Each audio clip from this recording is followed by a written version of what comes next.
ਮੌਸਮ ਵਿਭਾਗ ਵੱਲੋਂ 4 ਅਤੇ 5 ਜਨਵਰੀ ਤੋਂ ਬਾਅਦ ਮੀਂਹ ਦੀ ਸੰਭਾਵਨਾ। ਪੰਜਾਬ ਖੇਤੀਬਾੜੀ ਯੂਨੀਵਰਸਿਟੀ ਦੀ ਸਹਾਇਕ ਮੌਸਮ ਵਿਗਿਆਨੀ ਡਾਕਟਰ ਕੇ ਗਿੱਲ ਦਾ ਕਹਿਣਾ ਹੈ ਕਿ ਆਉਣ ਵਾਲੇ ਦਿਨਾਂ ਵਿੱਚ ਠੰਡ ਦੇ ਨਾਲ ਧੁੰਦ ਵੀ ਪੈ ਸਕਦੀ ਹੈ ਅਤੇ 4 ਅਤੇ 5 ਜਨਵਰੀ ਤੋਂ ਬਾਅਦ ਮੀਂਹ ਪੈਣ ਦੀ ਸੰਭਾਵਨਾ ਹੈ। ਇਸ ਤਰ੍ਹਾਂ ਕਿ ਅਸੀਂ ਦੇਖ ਰਹੇ ਹਾਂ ਕਿ ਜਿਹੜਾ ਨਵੇਂ ਸਾਲ ਦਾ ਆਗਾਜ਼ ਹੈਗਾ ਕਾਫੀ ਸਰਦੀ ਦੇ ਨਾਲ ਹੋਇਆ। ਜਿਹੜਾ ਟੈਂਪਰੇਚਰ ਹੈ ਕੱਲ ਸਾਡੇ ਕੋਲ ਜਿਹੜਾ ਦਿਨ ਦਾ ਤਾਪਮਾਨ ਹੈ 4 ਡਿਗਰੀ ਰਿਕਾਰਡ ਕੀਤਾ ਗਿਆ ਸੀਗਾ।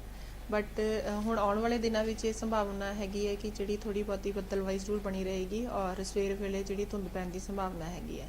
ਔਰ ਇਸ ਦੇ ਤਹਿਤ ਹੀ ਜਿਹੜਾ ਅੱਜ ਤਾਪਮਾਨ ਹੈ ਉਹ ਸਾਡੇ ਕੋਲ ਜਿਹੜਾ ਰਾਤ ਦਾ ਤਾਪਮਾਨ 9 ਡਿਗਰੀ ਰਿਕਾਰਡ ਕੀਤਾ ਗਿਆ। ਸੋ ਜਿਵੇਂ ਕਿ ਅੱਜ ਹੀ ਤਾਪਮਾਨ ਜਿਹੜਾ ਕੱਲ ਨਾਲੋਂ ਮਤਲਬ ਵੱਧ ਗਿਆ ਹੋਇਆ, ਤਾਂ ਆਉਣ ਵਾਲੇ ਦਿਨਾਂ ਵਿੱਚ ਵੀ ਜਿਵੇਂ ਰਾਤ ਦਾ ਤਾਪਮਾਨ ਥੋੜਾ ਜਿਹਾ ਵਧਣ ਦਾ ਅਸਾਰ ਹੈ ਔਰ ਦਿਨ ਦਾ ਤਾਪਮਾਨ ਘਟੇਗਾ ਤੇ ਜਿਹੜੀ ਸਰਦੀ ਹੈ ਉਹ ਸ਼ੀਤ ਲਹਿਰ ਇਸ ਤਰ੍ਹਾਂ ਹੀ ਬਰਕਰਾਰ ਰਹੇਗੀ।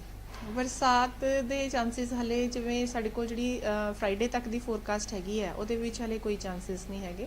ਤੇ ਬਟ ਇਹ ਹੈ ਕਿ 4-5 ਤੋਂ ਬਾਅਦ ਜਿਵੇਂ ਲਗਾਤਾਰ ਜੇ ਟੈਂਪਰੇਚਰ ਇਸ ਤਰ੍ਹਾਂ ਹੀ ਵੱਧਦੇ ਰਹੇ ਤਾਂ ਹੋ ਸਕਦਾ ਹੈ ਕਿ 4-5 ਤੋਂ ਬਾਅਦ ਜਿਹੜੀ ਹੈ ਬਾਰਿਸ਼ ਦੀ ਵੀ ਸੰਭਾਵਨਾ ਹੋ ਸਕਦੀ ਹੈ। ਵੈਸੇ ਤਾਂ ਜਿਹੜਾ ਚੱਲ ਰਿਹਾ ਮੌਸਮ ਹੈਗਾ ਇਹ ਕਣਕ ਵਾਸਤੇ ਫੇਵਰੇਬਲ ਹੈਗਾ ਕਿ ਟੈਂਪਰੇਚਰਸ ਜਿਹੜੇ ਨੇ ਕੂਲ ਨੇ ਉਹ ਉਹਨੂੰ ਫੇਵਰ ਕਰਦੇ ਆ। ਜੇ ਬਾਰਿਸ਼ ਵੀ ਹੋ ਜਾਂਦੀ ਹੈ ਤਾਂ ਉਹਦਾ ਵੀ ਕੋਈ ਨੁਕਸਾਨ ਨਹੀਂ ਹੈਗਾ ਕਿਉਂਕਿ ਇਹਨਾਂ ਦਿਨਾਂ ਦੇ ਵਿੱਚ ਪਾਣੀ ਦੀ ਲੋੜ ਹੈਗੀ ਹੈ ਫਸਲ ਨੂੰ। ਜੇ ਬਾਰਿਸ਼ ਹੋ ਜਾਂਦੀ ਹੈ ਤਾਂ ਸਾਡੇ ਕੋਲ ਜਿਹੜਾ ਪਾਣੀ ਹੈ ਉਹਦੀ ਜਿਹੜੀ ਇਰੀਗੇਸ਼ਨ ਹੈ ਉਹ ਇੱਕ ਅਸੀਂ ਸੇਵ ਕਰ ਸਕਦੇ ਹਾਂ ਤਾਂ ਕਿ ਉਹਦੇ ਨਾਲ ਉਹਦੀ ਜਿਹੜੀ ਪੂਰਤੀ ਕੀਤੀ ਜਾ ਸਕੇ।